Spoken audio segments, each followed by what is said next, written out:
Nasdem deklarasikan Anies Baswedan jadi capres. Pengamat, uji kekuatan 4 poros Kingmaker.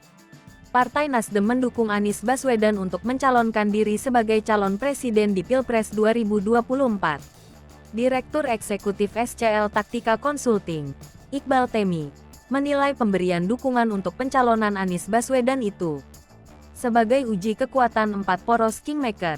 Dia memprediksi ada beberapa poros politik lainnya sekarang seperti Megawati dengan PDI Perjuangan.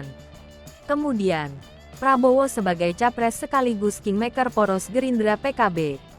Terakhir Koalisi Indonesia Bersatu, Golkar PAN PPP, yang sulit melepasnya dari pengaruh Presiden Joko Widodo sebagai Kingmaker.